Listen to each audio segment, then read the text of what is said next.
Let's begin exiting the A.S.A.P lane with Alan. Hello, everyone. This is Alan Steelman, and do I ever have a treat for you today? Taking a vacation and traveling to some exotic locale is something that we've all done or aspire to do. And by the way, my guest has just returned from an exotic locale, which I'll mention a little bit more in just a moment.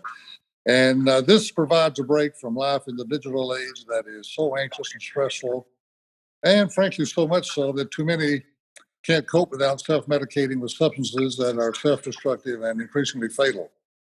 As I've mentioned on previous episodes, the deaths from opioids and suicide are at all-time highs, and it was just announced recently that alcohol-related deaths exceeded both opioids and suicides. And just to illustrate the gravity of the crisis, 88,000 from alcohol-related deaths in the past 12 months, 72,000 from opioids, and 45,000 suicides. You add all that up, that is the equivalent of 10 737 airplane crashes per week in America. Just staggering in the gravity of this crisis. But in any event, the theme of the show today is how to exit life in this A.S.A.P lane, a life of anxiety, stress, addiction, and pressure. My guest today is Briana Bragg, a visionary and successful entrepreneur. And as I mentioned, she's just back from this exotic locale in Costa Rica, which is both providing vacation of the body as well as the mind. And as you will discover as we go through this show, that she is not only a very successful business person, but has also launched a very successful mindfulness enterprise. And so she was there scouting opportunities for both of her businesses.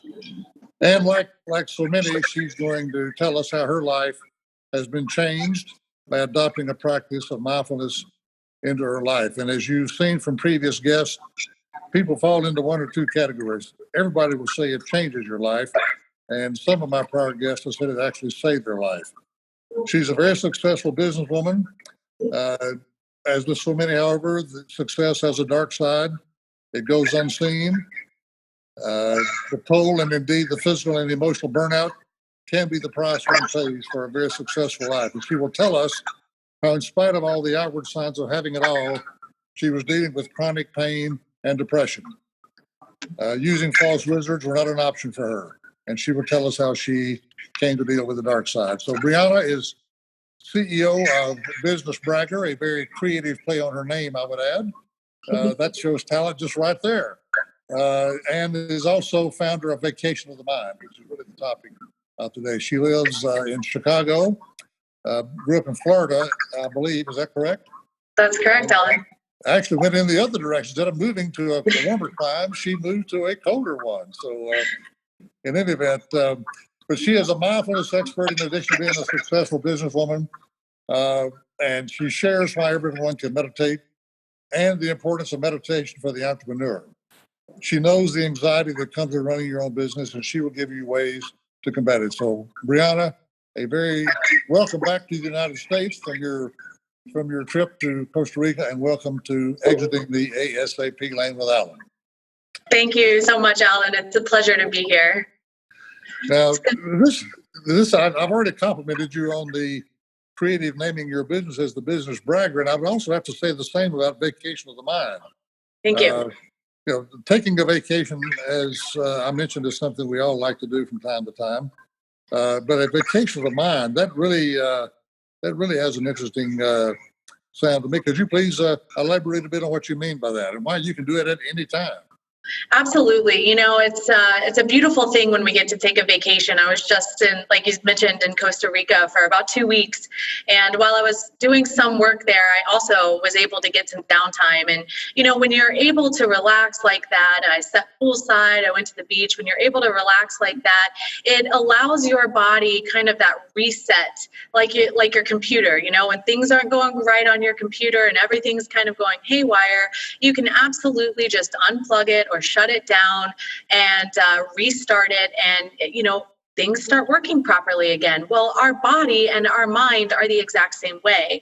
And so when I talk about vacation of the mind, it really is going on a vacation in your mind, getting away from the daily responsibilities, getting away from, this chaotic lifestyle that we have all become accustomed to, the rat race, as some of us call it, and allowing your mind and your body to take a break. And so through meditation, through mindfulness, that's really the opportunity that we have. And quite frankly, we can go to a beautiful place like Costa Rica in our minds anytime we want with the proper tools.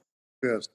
You use the term the daily chaos of life, the rat race. I call it the A.S.A.P lane, the anxious, stress, addicted, and pressure lane. And that is certainly life in any big city. You live in Chicago, I live in Dallas. But it's not just where you live. It's that monkey brain we're all born with, where we're jumping around from regrets about yesterday and worries about tomorrow, our to-do list and all. Could you please elaborate just a little bit on some of the techniques that one can use to deal not only with the chaos of your physical life in a big city, but also in your mind? Absolutely, Alan. This is one of my favorite subjects to talk on. It's a great thing whenever we're able to just, put the phone down and take a break. There's a few things that people can do in their daily life. And, the great thing about it is you don't need a lot of time to do it. One of those things that I talk about a lot with people, and, it's something that we do naturally. It's something that we do subconsciously, but many of us don't ever take time to just stop and really do this from a conscious level. And that one thing is breathing. It's for our survival. We do it, multiple times throughout the day, and yet we don't actually breathe properly. A lot of us keep our bodies in a state of what it's called fight or flight response, meaning back in the caveman days, when an animal would come, they would either have to make the choice that they would have to stand and fight, or they would need to turn around and run and flight. And if you're going to do either one of those, what happens is there's this amazing hormone called cortisol that pumps through our body. And so it's also kind of like that adrenaline rush, right? And that gives them the ability to turn around and run or to stand and fight. Well, in the digital age that we all live in now, with all of the responsibilities and the external factors that we're competing with, our cell phones, we still have family obligations, work pressures seem to just astound and continue to add up. And so what happens is, with all of these external factors that are playing a role in our daily lives, this cortisol is continuing to pump through our bodies continuously, right? And that's not healthy for us when it's being done on a 24/7 round the clock atmosphere for us. So with breathing, when you're able to consciously breathe, we call it in my world diaphragmatic breathing. When you're able to really inhale and exhale and really fill your lungs with that oxygen, it slows the central nervous system. It tells the central nervous system that, hey, we don't have to stay in this fight or flight response mode all the time. We can calm down. And again, it's like hitting that reset button on your computer. Science is really been studying this conscious breathing, this focused breathing here for a few years now, and they're finding tremendous benefits in cardiovascular health, immune health, just by spending a few minutes a day of consciously breathing. So that's one technique that I teach people. You can do it in the morning. You can do it before you're walking into a business meeting. You can do it in the middle of an argument with someone. Right. Hopefully you're not arguing too much, but when it comes, you gotta calm that central nervous system. So that's one technique that people can use that's super powerful, and it's really not hard. It's a few minutes a day. You make two important points. I do this podcast show from the Brain Performance Institute at the University of Texas at Dallas, and you mentioned the science behind this. Yes. There's still a stereotype in some people's mind that this is all woo-woo. They've got these stereotypes, those of a certain age, of it's Hare Krishna type things, and weird people dress weirdly do it. There's science behind this. And you talk about cortisol, the constant carpet bombing of your bodily organs by cortisol. Now, if you're walking with your purse through a shopping center late at night and you see something looks dangerous, it's good because that gives you, I got to get to my car. That's your warning signal. However, when you are acutely or chronically stressed, your brain is bombarding your every physical organ all the way to your toes with cortisol, which causes premature aging. And science is even saying now that up to 95% of all physical illness, including cancer, is caused by undigested stress and anxiety. Yes. And so our body, we eat and drink, and our body passes that through by our normal biological process. Our body does not pass through the emotions and the anxiety and the stress. It gets stored up as toxins in various parts of our body. And without a way to pass that through, and yoga and meditation is a way to pass it through. So without passing it through and it gets stored up, it can be very dangerous to your health. Now, just one other point, and I wanted to underline the science point you made. Breathing. It's our first act in life. It's our last act in life. And as you said, we give very little thought to it between birth and death. And yet it is the yellow brick road. That is our path to a calm mind. Yes.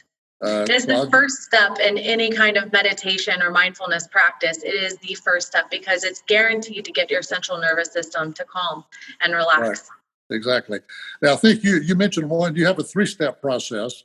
Yes. You mentioned one of the steps. Could you elaborate on the other 2? Yes, absolutely. The other 2 are refocusing the mind, and the third one is journeying. So let me talk a little bit about refocusing the mind. It's my personal belief, and the reason that it's my personal belief is because of the hundreds of people that I have worked with from a meditation and mindfulness standpoint, their feedback that they've given, as well as my own personal experiences that, unless we're highly trained in meditation, unless, it's something that we make a practice of every single day and we go through the right steps, we can't just go from daily chaos and responsibilities to quiet and calm. And so I personally believe that our mind needs to be refocused. And so there's several refocusing techniques. For example, affirmations have been around for a really long time. A lot of people use them. That's one refocusing technique that people can use. I personally use them in my daily life. We talked a little bit about the monkey mind and the monkey brain. We all have that, no matter whether we own a business or we're running a company or we're working in a company, we all have that monkey mind. And so when you're able to utilize tools and refocusing techniques to get your mind to not go down into some of those dark valleys that it can go into, or not, sit and worry about whatever it is that you're worried about, bills, your family, or your job.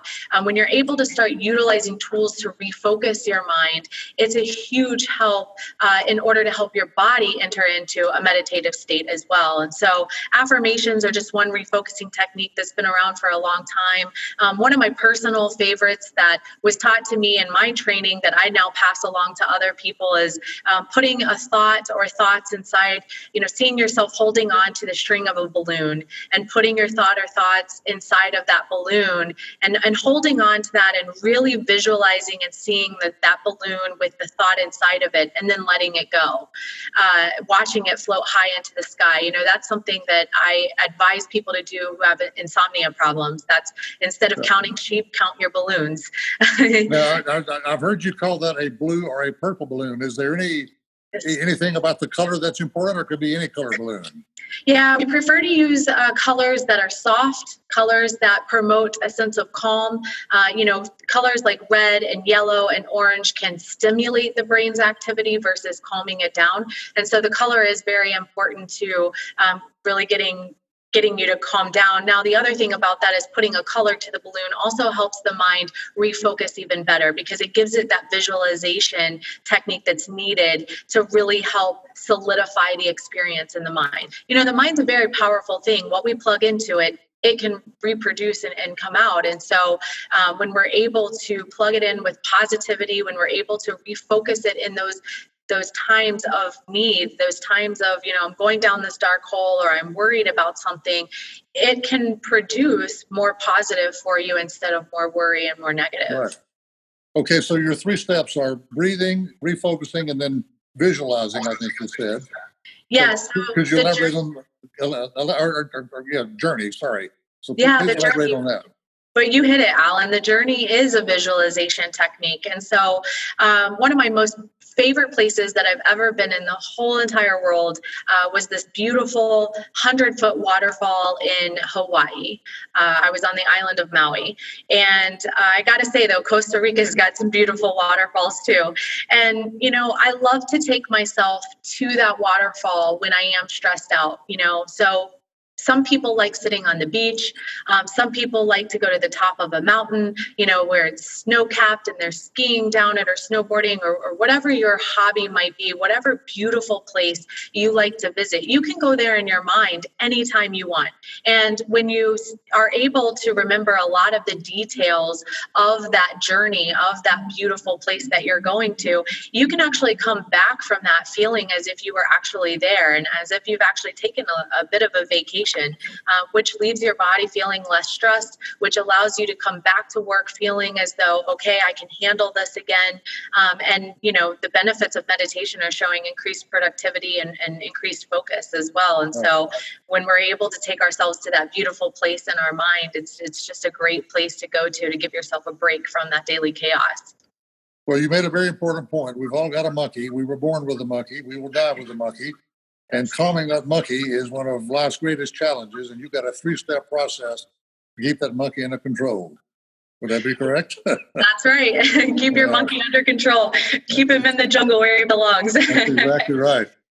Just another quick word on the science behind this. We were all, I talked in the opening about the opioid crisis and the need that some people have to rely on artificial drugs. Actually, we're born with a pharmacy in our heads. We're born with those 4 feel-good chemicals: oxytocin, dopamine, endorphins, and serotonin, which a practice of yoga and meditation are distributed via the vagus nerve throughout our entire body. So I say in my recent book, you're right. Your happiness does depend on drugs, the one God gave you at birth. Use those. And your 3-step process is a way of stimulating that vagus nerve. By the way, that is pronounced like Las Vegas, but it's spelled VAGUS for those who may not have heard that term before. Anyway,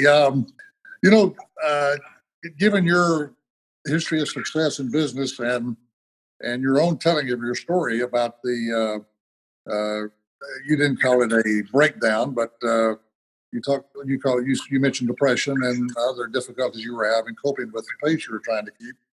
I actually heard a recent speaker talk to a bunch of type A executives, and he talked about the life they were leading and the stress they were under. He said, do you think that you'll actually live to enjoy your success? And that question really, I thought, was one that we all ought to think about if we're type A driven people, which is all the things we're trying to do and accumulate, will we live to enjoy them? Absolutely, Alan. I think that is an absolutely wonderful question that needs to be asked among our entire population. I think we all have this idea of what success is. And for those who are, like you said, A-driven, very goal-oriented, we have the tendency to go until burnout. And that's exactly what happened to me. I started my first company when I was still in college, had really no idea other than, hey, I'm really good at this specific area in marketing, and I know some things from business class, and I had big dreams. I had big visions, to the point of where I grew my company and things were very successful. Things were going very well for me. However, my health suffered when things started going so well because I didn't know how to take a vacation. I didn't know how to turn the phone off occasionally, how to give my body that reset and that recharge that we all need. And I found myself very sick at a very young age. I was 27 years old. I became bedridden for about 3 months. Wow. And I had to start looking at lifestyle changes. And that's actually how I found meditation as one of those lifestyle changes, eating healthy, exercising, giving our mind and our body the time to unplug and recharge that it needs before you get to burnout. It's really important. Yep. Yeah, because in sports, this is a good segue to something you hear coaches talk, and particularly in professional sports these days, the need to slow the game down. Yeah. So you take young professional athletes today who are usually 20-something men or women, who now may be rich and famous. They're living for the first time ever in a social media world where you're not only having to play the game well on the field, you've also got a life outside the game, outside the lines, as I call it, to manage. Where if you have a bad day, you're eviscerated on social media for 6 days before the next week's game. Oh yeah, So, and you don't get to not hear about it. You don't get to live that down, yeah. unfortunately. No, exactly. So just some examples. Tom Brady and Russell Wilson, LeBron James, the Golden State Warriors, all have started using mindfulness as a way to, they don't want to slow their physical game down. That's the way you win games. But if you can slow your mind down, yes, and react more calmly to crisis situations when the game may be on the line, that's becoming the competitive edge. So I think what I hear you saying without putting words in your mouth is necessary to go at a fast physical pace maybe in order to beat your competition, but you've also got to slow that mental game down so you can not only think rationally and calmly and make good decisions, but also protect your physical and mental health at the same time. absolutely. That's exactly what I'm saying, Alan. And there's research that is coming out and showing how meditation and slowing the game down mentally actually changes your brain. It changes the functions of your brain, the neural pathways that, one thing that I found really interesting when I was studying depression after it had taken its toll on me, was that depression actually changes the neural pathways of our brain, right? And so when you think about when we're living in this fast-paced world, our neural pathways are used to firing off certain signals, but when we're constantly in a fire drill mode, we can't make those decisions properly. We can't think really clearly. And so when you're able to slow it down, when you're able to calm the mind through tools like meditation and mindfulness, it actually changes the neural pathways in your brain to allow you to make better decisions, improve your focus, and there's a ton of other benefits that come along with that. So yeah, absolutely. Slowing the mental game down is huge. And, something else that's really powerful too is creative visualization. When you're able to utilize creative visualization to help work toward your goals, just because you creatively visualize it doesn't mean that you're actually going to get the goal. You still have to put the action steps in place to get there. But when you're able to see what you want and you're able to see yourself there and feel yourself there, it really helps with the game of life. It helps athletes too. When I was in high school, that was the first time that I ever really truly learned how to creatively visualize through my volleyball coach. I was the worst server on the team starting out my 9th grade year. And he worked with me for an entire year through creative visualization, some Tai Chi, things that were mixed in there as well. And I went from being the worst server to scoring the winning point in our state championship game just by being able to place that ball. And so that applies in life as well, creatively visualizing where you want to be, how you're going to get there, and then feeling that feeling. It's a great tool to help you accomplish your goals. Yeah, I mentioned I'm at the Center for Brain Health here at the University of Texas at Dallas, and they've been doing research on something called stress-related performance failure. So, and particularly applying that to one, getting an education as a young person, and maybe even mastering the skills of whatever that profession is through your cognitive ability. That does not equip you to deal with the stress and anxiety you're going to deal with in life. Just having the cognitive ability, scoring well on your test. So being able to master the mind game, for lack of a better term, and to apply your skill set in a high stress situation is really key for athletes or people in business or in anything. So I wanted to mention that. So just to wrap up here, talk a little bit about your course and some of your approaches, so your certification course and so forth that in your business. Your vacation of the mind business, yes. Yes, thank you. I appreciate that. So Vacation of the Mind is a guided meditation company. We have a few different offerings. We offer individual meditation coaching. I'm coming out with a book in January that offers some very practical breathing techniques, refocusing techniques that we discussed. So you can stay on the lookout for that. I also have a meditation certification program. It's called Journey into Tranquility. And that is for anyone who wants to become a meditation instructor. They can join our team by taking the course.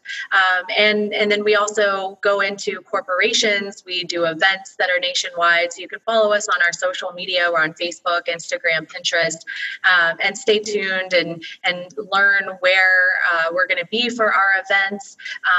We also tailor our meditations. Our instructors tailor the meditations to the specific needs of someone that they're working with or the corporation that they're working with, which is awesome. And my course is being taken online come January 1st, so people can take it at their own leisure instead of having to be in person.